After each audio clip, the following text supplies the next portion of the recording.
Sherrod. Now, she was, I suppose, a junior enough agriculture figure. She had an agriculture, I suppose, civil servant in the state of Georgia. And she was fired some time back because a video was put up online by a conservative blogger, which, now she's African-American, it's worth pointing out. And the video suggested that she was discriminating against a white farmer for whom she, I suppose, had a certain degree of responsibility as a civil servant. Now, she was fired by the Agriculture Secretary, Tom Vilsack, until it was uncovered that the entirety of the video, when you look at the entire video in context, she wasn't being racist at all. In fact, she'd helped this farmer out and she was speaking about race relations in a broader context. But if you just take that tiny little clip, it looks like she was discriminating against a white farmer. So she was fired like that, apparently with the approval of the White House. And now it has come back to bite them. And indeed... Maybe they should have gotten all of the facts on the table before they made this move, is basically and they're the just saying claim that they reacted very kind of rashly to this issue. Now, USA Today is saying that a continued preoccupation with race has smashed hopes that President Obama's election portended a post-racial society. Indeed, in the Huffington Post, they're very critical of it too. They're critical of the media as well for picking up on something without verifying it. It was indeed, it was Bill O'Reilly on Fox News that gave it its, I suppose, its big media exposure.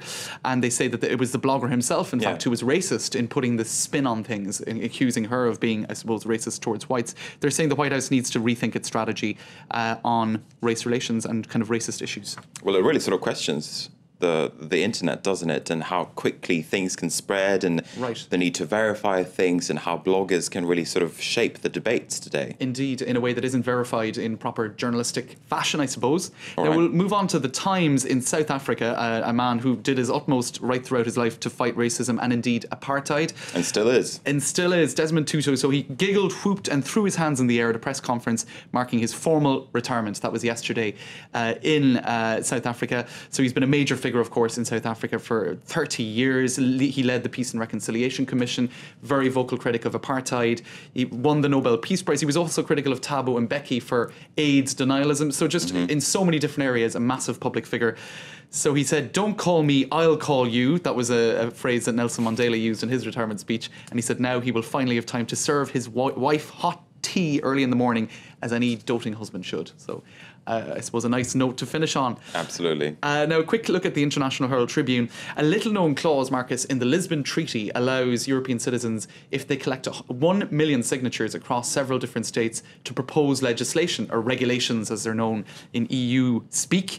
Now, for instance, one guy, Martin Kassler, he's started up a petition to keep shops closed across Europe on a Sunday, but they're kind of worried that this could put maybe too much power in the hands of citizens, that racist things could come out, or even frivolous things. Apparently one petition in Portugal is proposing that all members of the Portuguese football team grow a moustache. So I'm not sure if that's going to get Europe-wide support. But I'm not really sure if the European Union at the end would have any power to do anything about that. I'm not so sure. But in any case, it's underway. The Commission is trying to restrain it a little bit and says that even if 1 million signatures are collected, you can't change the treaties, for instance.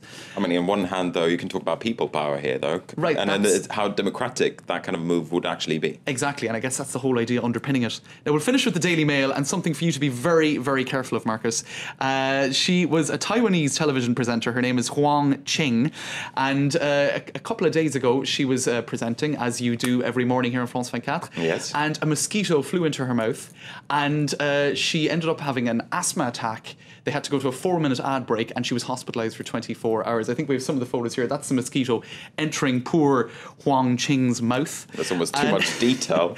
Apparently she kept going, though. She kind of kept presenting. As any good news presenter would do, indeed, whatever happens. She was choking a little bit, but she kept going. And I think we have a photo of her. Here she is, struggling on. And there's a photo of her at the end in the hospital bed.